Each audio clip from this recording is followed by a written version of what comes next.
No good deed goes unpunished. That is, today we check in on Silvi, self-described as a bratty overlord VTuber, and who was mentioned in our last episode. That during an indie VTuber segment from our co-host Lady, which we'll now play for context. P is melting as they participate in this V-Unity Summer Live alongside other VTubers for an unforgettable concert at Animathon. As Pia host, Silvi did such an amazing job. I was so proud to have been part of this concert. Please go give them tons of love and support and get hype for their new original song coming soon. So once again, high praise for Silvi, who the next day would tweet this. Hey FalseEyeD and Lady, the way you reported on V-Unity Summer Live was very disrespectful. I guess it's not dramatic and negative enough for you to cover properly, as you didn't even bother to credit me and didn't put a link to my Twitter in the description of your video, despite covering my concert that I organized and discussing my event, however briefly. This concert was the result of months of hard work and was organized, planned, and paid for entirely by myself. All the singers had to do was submit their vocals and participate in posting some promotional graphics, which I also made for them. I wanted the concert to be something positive for the community to enjoy, and despite it being a fairly large event featuring 22 VTubers, you decide only to mention it in passing after the concert has already happened, and through the tiny lens of reading one of the singers' Twitter quote retweets about it. The way this was reported on, in my opinion, very disrespectful. And I understand that it's your quote unquote news channel, and you can do what you like with it. But I don't appreciate the lack of credit given in this instance, despite the fact that this event was entirely created by me. Do better. Silvi then actually going on to include a clip from that episode that we had just shown, along with showing the credits from the description of that video. Silvi then continuing to respond to others in this Twitter thread, saying, I don't think they did want to cover it, and that's why they really didn't, LOL. This feels like a spit in the face, not gonna lie, to just barely mention it and then not credit me at all, even though I'm the one who made it. Like, do they have something against me or what? I'm just an indie VTuber doing her best. Myself and the singers have been promoting V-Unity for months now. They had all the time in the world to effectively report on it had they wanted to. Whether they were rushing this specific episode due to other more dramatic events happening or not, it's no excuse for this lazy reporting. It does seem vaguely spiteful, doesn't it? No, it's that they didn't credit me for it. I'm not entitled to any kind of coverage, but I do deserve to be properly credited if they do use my events or posts or otherwise on their show. The fact that they neglected to credit me is the issue. Silvi also active on her Discord at this time, then adding everyone in her server and saying I'd appreciate if you guys could like and retweet my latest Twitter post just so that maybe they will see it and fix it somehow. One user on the Discord saying you can crucify me for saying this, but I think a private DM to them saying that they didn't fully credit you would have been better than blasting them with a tweet. I don't know, seems rather overboard. Silvi going on to say they would just ignore my DM, and the things they said in the video itself are what I have more of an issue with, which can't be fixed easily. They deserve to be put on blast. This isn't the first time they've done this sort of thing. I don't care if it means they never report on my events ever again. They already didn't, and didn't really report on it now either. I'm sick of not standing up for myself in situations like these. I deserve respect, and for my work to be respected. They should know better. Silvi adding, that's why they deserve to be blasted publicly. And next saying, you won't see many VTubers say anything about this situation either, I'm sure, because they'll get put on his blacklist of people not to cover. Myself seeing this tweet 3 hours after it was posted, and then immediately updating the description on the video, then taking time to directly DM Silvi on Twitter, saying hello, just as an update, we have updated the description on the video to include your link. This being the first ever correspondence between myself and Silvi, despite the DMs being open publicly on Twitter for the both of us. Silvi actually being live at the time and saying this on stream.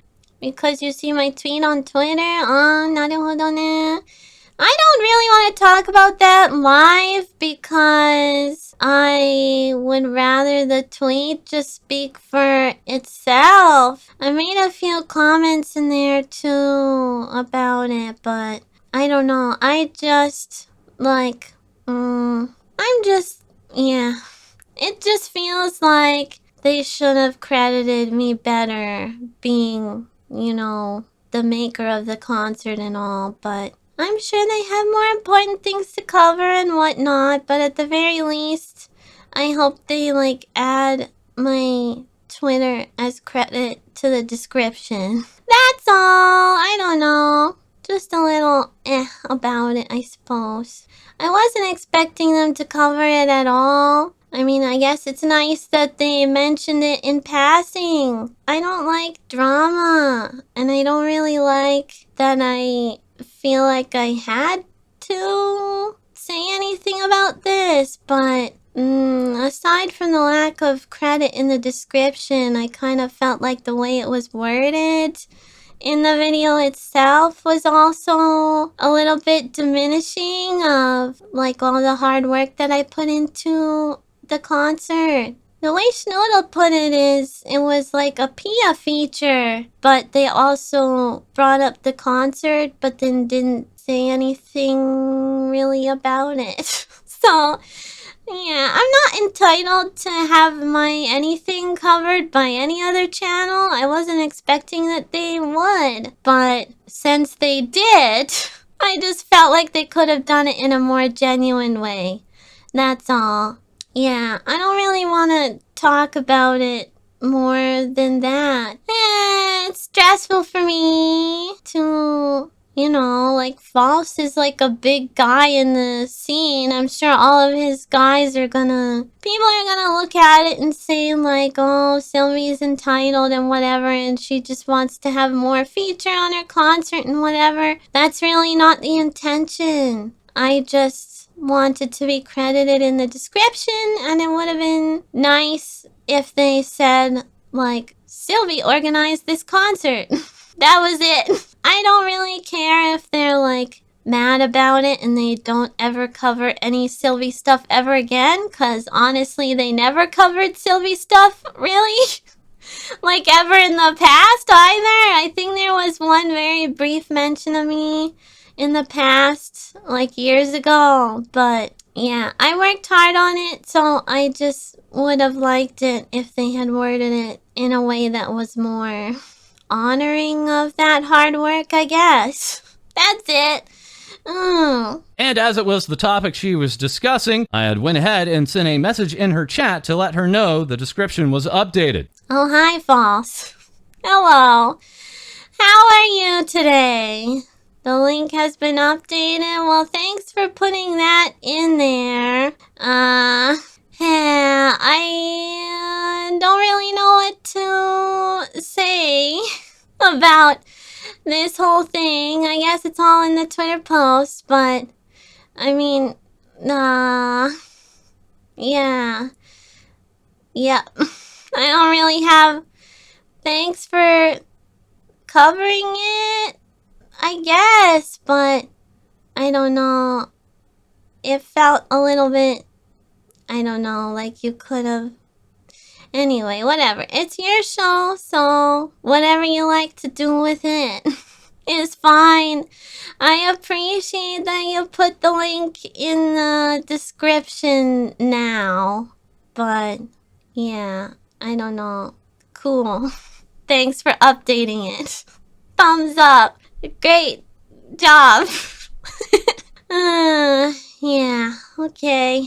Anyway. Silvi, after the stream, further tweeting, I really dislike the way the video was worded for this segment. There are a ton of amazing things about VUnity to cover if they wanted to bring it up in a more genuine way outside of one single tweet by one of the singers. Then taking my chat from the stream, reading hello Silvi, as an update for you, the description has been updated. Thankfully you were credited as organizing the concert in the video. My DMs are also open at all times to the public. Silvi saying to that, this is all they said. Thankfully you were credited in the video. Literally, where then? Further stating, these idiots are in the post-quote retweets being stinky, and yeah, I don't care what False's fanboys say. Later at 3 o'clock in the morning, one user on my Discord stating that they had reported some hostile and even D threats underneath Silvi's tweet. Myself going on to ask for those to be forwarded my way, and upon reporting that tweet to Twitter, I would again reach out to Silvi and DMs on Twitter, stating it now appears that there is a D threat targeted at me under of your tweet, then providing the link, adding, I may need to address this in order to curb the hostile/threatening comments from your tweet. Please feel free to add me on Discord, FalseEyeD. Silvi now, for the first time, responding, I don't control what people on Twitter comment under posts, so I'm not sure what you want me to do about it. I'm also not sure why you want to bring it to Discord when you're already talking to me here. If you have something to say, stop beating around the bush and say it. I would then respond, Silvi, you can disavow the hostility that is crossing the line in the comments and the threats. This has become very scary as I now have to consider my own safety and the safety of my co-hosts. Silvi going on to respond, why should it be my job to police a random Twitter guy in defense of you, who has most likely caused more D threats to be incited against others in this community than probably any other VTuber out there with your quote-unquote reporting. Don't sit up on your high horse and condescend to me about what I should disavow. The most I will do for now, unless the situation changes, is hide that one reply. I don't condone D threats against you, but one single threat from a random is hardly enough to make any sort of statement, especially considering you've yet to bother with any sort of apology towards me about your poor reporting. Assumedly, at this time, my report to Twitter about that tweet being valid enough that the tweet was taken down, Silvi saying further, oh look, and it was already reported and deleted before I even had to do anything. Noticing the very concerning accusation there, I did have a question in return asking Silvi, have you seen D threats from my videos or tweets? Silvi responding to that with, like I said, one random guy sending you one D threat that got removed fairly quickly is not my problem and also not my fault. I don't control the actions of others, and I did not incite any violence towards you in my own post or in my comments underneath, nor to my community either publicly or privately. I'm 100% sure others have received D threats as a result of your reporting. I haven't seen any personally because I don't watch your trash content. Please don't message me again regarding this issue unless it's to send a proper apology. I do not feel sorry for you, and I don't regret what I said at all. And I don't appreciate your threats of having to quote-unquote cover it to supposedly clear things up. That being the last correspondence between myself and Silvi at this time, as I personally now would like to take a moment for editorial commentary. In my nearly 5 years of being a VTuber and nearly 4 years of things VTubers say, I had never expected a tweet like this one, which, in my view, has taken a clear positive and weaponized it into something negative. Going on to involve my own co-host, Lady, one of the most wonderful people I've ever personally known, who for nearly 3 years has wanted to do nothing but elevate indie VTubers. The things being said about Silvi being nothing but praising and positive. And yet reading this tweet, you would think the opposite. The wording on this tweet also practically downplaying the efforts of the other VTubers involved. Wordings like my concert, I organized, my event. All the singers had to do was submit their vocals and participate in posting some promotional graphics, which I also made for them. This was followed up by Silvi's own thumbnail graphic mentioning 22 VTubers for the concert, but only prominently featuring herself. There's also the confused replies to her own tweet, stating the reason why she's made this tweet is that they, quote, didn't credit me for it. I'm not entitled to any kind of coverage, but I do deserve to be properly credited. The fact they neglected to credit me is the issue. Silvi herself saying otherwise on her stream and in other tweets underneath her own tweet, such as I really dislike the way the video was worded for this segment. Another comment saying it seemed to be a feature for another VTuber, and Silvi going on to agree with that, saying yes, thank you for putting it into words. I was having a hard time describing it in the main post, but this is part of the issue for sure. In respect to the crediting, we're in agreement that's a perfectly logical request. And as far as crediting, that's actually a practice made by me, and to be blunt, not exercised by many of our contemporaries. And yet on our videos, we happily add credits, so much so that the description box on our videos often hits the max character limit. And yet, despite this concern, there was absolutely zero effort on Silvi's part to simply contact myself or Lady. That being despite my own DMs being open to the public. No, instead, she immediately came to the conclusion that we would just ignore the DM based on nothing beforehand, and contradicting what she said in a tweet, remarking the things they said in the video itself are what I have more of an issue with, intending to put us on blast, adding they deserve to be blasted publicly, then remarking there are VTubers being put on his blacklist of people not to cover. To which, of course, the simple response is, why would anyone want to have any involvement with Silvi VTuber if even with the intent to give praise praise and positivity to them, they would turn that around and weaponize that against you. How could anyone ever be comfortable interacting with an individual like this ever again? We'd also like to note that many times other VTubers simply like to talk on Discord compared to Twitter, and that's why we gave the option here. But also, we had no intention for Silvi to ever delete the tweet. That is up to her, and had never mentioned that. There are a number of options Silvi could have taken when being made aware of this threat, and then tossing the accusation that I, quote, likely caused more D-threats to be incited against others in this community than probably any other VTuber out there. And when being asked if she had seen anything like that herself, replying, I'm 100% sure others have received D-threats as a result of your reporting. I haven't seen any personally because I don't watch your trash content. So again, she is 100% sure despite never seeing it. Going on to call our content trash. This despite back on October 21st, 2022, happily reporting in her Discord, a segment in which she was included on one of our videos, saying, I'm in one of these for like 2 seconds, pog. In addition, one of the individuals in her Twitter replies and on her Discord saying, I emailed him 3 months ago and this is the best he could do in that entire time frame. This same individual, 5 days before the concert, saying, I tried sending info about the concert to FalseEyeD, but I guess it wasn't drama enough for his quote-unquote news channel. So even before the event itself, our channel being treated like this in Silvi's Discord. One of the unfortunate aspects out of this was that upon learning about the concert from Ladies segment, I had actually made a note to myself to look into the concert further, which could have meant more continual coverage of that event throughout this week, as it's not always about the lead up, but the follow through. Informing our audience of both indie and agency VTuber events, past, present, and future, they may be interested in. Once again, another gigantic thank you to Lady, who due to those tweets had taken some time off from social media this weekend, and in conversations with myself was even incorrectly blaming herself. To be clear, I take any and all responsibility for anything on any episode of TVS. VTubers are welcome to contact me directly. Once again, my DMs have been open to the public since the beginning. Over nearly 4 years, TVS has covered over 10,000 unique VTubers, alongside many of their artists, and at no point has there been any expectation on our part of gratitude. We're doing this because we like VTubers. We like talking about VTubers, both in their accomplishments and what inspires them. And we also make mistakes, so corrections are welcome. This all ironically coming in the shadow of the top topic of our last video, including both Bub and Ann at Antandesu. These two caught on video provoking another streamer and making derogatory remarks, that leading to Ann to post this apology, which we did include in our last episode, as now Bub has also posted an apology saying, I want to start off by sincerely apologizing to Napnide. As a streamer and one broadcasting the content, I am responsible for the guests I invite to my broadcast, and of course for the way I react to what is being said, be it idle, going along with it, as we're in this case, or taking appropriate measures to prevent or stop the harmful situation, which was the right course of action I was expected to take, but did not. The insult I referred to you as was uncalled for, and in the heat of the moment of the acclimated frustration from previous matches, that I ended up wrongly taking it out on you. As partner streamer, I am meant to help, support, and encourage other creators, and be someone they can look up to, especially to be in control of my emotions and how I act upon them. However, I was far from being such a person, and I am ashamed of it. In my content, I have always put emphasis on creating a safe space and being a comfort zone to others, which is definitely not what I displayed there. I've let all of you down by avoiding the importance of the matter and the immoral behavior I showed in the recent days. Every time I find a new game to stream, I get very passionate about it. DBD is a hidden gem I discovered a few months back. It is a game I am very fond of playing, and I like to get better at it. The way I reacted to the situation with the lack of sportsmanship and wrongful conduct takes the joy away from the game to others. I would like to apologize to my community and my supporters. I am thankful to the people who see the good in me through this mistake. It is now clear to me that the harsh statements that were said were very hurtful and not deserved towards him. In the past days, I've been going through comments, messages, as well as the video focusing on what happened with the other points of view. What was done is wrong, I was wrong, and I fear that I've become someone that does not match the standards I believe should be upheld. I'm sorry to you, Napnide, and everyone I let down. I believe the best step for me to take right now is to reflect on my own actions and behavior and return once I see myself being who I once was before I lost my way, and only once I am able to stand with the values that I believe in. Sincerely, Bub. As next today, we have AN Project's Kilia Kurayami. AN now making this announcement of Kilia's graduation, stating, "We regret to inform you that on September 8th of 2024, our talent, Kilia Kurayami, from our first generation, Mujia, will be graduating from AN Project at the end of her contract period. Kilia has been an important partner in the growth of AN Project since its origins and was a founding member of our first generation. We are grateful to Kilia for the time she has spent with us and wish her the very best in her future endeavors." Kilia is planning some exciting content for her remaining time with AN Project in order to properly thank her community and say her goodbyes. A large majority of Kilia's content will remain available on her YouTube channel after her graduation. Channel memberships will be terminated on September 9th, 2024. We hope you will continue to support Kilia until her graduation and send her off with your well wishes. Kilia also making a statement saying, "I know this may come as a surprise, but I don't want you to be sad. This was a very hard decision for me to make, and I have thought long and hard for a good few months now. I am graduating. Every single moment we have shared together has been one I will carry in my heart forever. Since the day I debuted, you have all stood by me through thick and fire. Haha, sorry. You know I can never take myself seriously." This referring to an event earlier in the year in which the streaming room in which Kilia had been using had caught fire, scorching the walls and melting hardware. Seeing how much you've all flourished and watching this community grow has been an honor, and I hope you all continue to pursue your passions and dreams even after I'm no longer around. The girls in AN Project are also incredibly talented and wonderful people. I've learned so much from all of them, and I'm so grateful I got to be part of their journey. I wish them all the best and hope you too will support them and their content. One last favor though, please don't bring up my graduation or ask for their opinions on this event, as it's going to be a tough time for all of us, and I want it to remain positive and fun for the time we have left. My final stream will be on Sunday, September 8th, 2024, so until then, I'll try my best to create happy, everlasting memories that we can both look back on for years to come. You can do anything because you're my everything and always will be. AN Project's Blaze Hinryu saying, "Thank you, Kilia, for everything you've done for AN. We wish you well as you swim on. Thank you for being my senpai and supporting everyone through our time together." Miri Sapphire with AN, remarking, "My wonderful fishy senpai. Thank you for believing in me and pushing me out of my comfort zone since I first met you. I know that you're going to absolutely kill it no matter where life takes you after this, and I'll be cheering you on. You're going to go so far, I'm certain. Love you lots." And Project's Zime Dokumi saying, "I love you, Kilia senpai. Thank you for being my friend and mentor. You are incredibly funny, talented, and I know you'll shine wherever you are." Adding, "Thank you for being my senpai. I love you so much, and I'm lucky to have met you." Also with AN, we have Amora Lomina remarking, "My wonderful senpai, I don't have the words to express how thankful I am that I got the chance to learn and grow with you. Thank you, Kilia. I'm going to miss you more than anything." And lastly with AN Project, we have Nanimo Navi. "Kilia and I didn't become close friends until earlier this year, but I'm so glad we did. Thank you for being such an amazing person and friend. I'm going to miss you so much, my favorite fishy." Well, next today, we're turning to ProjektMelody. Still ongoing with her birthday subathon and revealing her brand new bikini outfit as designed and illustrated by ClickDraws. ClickDraws crediting Kevin X for the rigging and stating this new outfit was inspired by Mel's new ideas and combination of her original outfits. A mixture of throwback plus new. We all worked very hard to bring this model together, and I hope you guys love it. Thus, Melody also teamed up with both Big Bang Studio and Swaps4 Productions to release a free game on Steam. That being Melody's Melon Mania. Swaps4 saying bounce into this delightful free-to-play puzzle adventure featuring the charming ProjektMelody today. Agent Inc. also here with introducing the exclusive limited edition ProjektMelody Candy Core Coded Cutie collection in collaboration with VShojo. As very quickly also with VShojo, we have kson, Kenya the Genius saying of her, "She's amazing and she's on TV." That's right, for the first time ever, VShojo's kson on Japanese television. VShojo Japan saying it was a frank talk on terrestrial TV, that being for the Friday Metaverse program. Novel Horizons going on to announce dozens of VTubers also attending San Japan with them, even going so far as to promise an IRL meet and greet with kson. That event being held from August 30th to September 1st in San Antonio, Texas. Further with VShojo, we have Hime Hajime promising a new model debut coming up on August 24th at 6 p.m. Pacific, 9 p.m. Eastern, adding so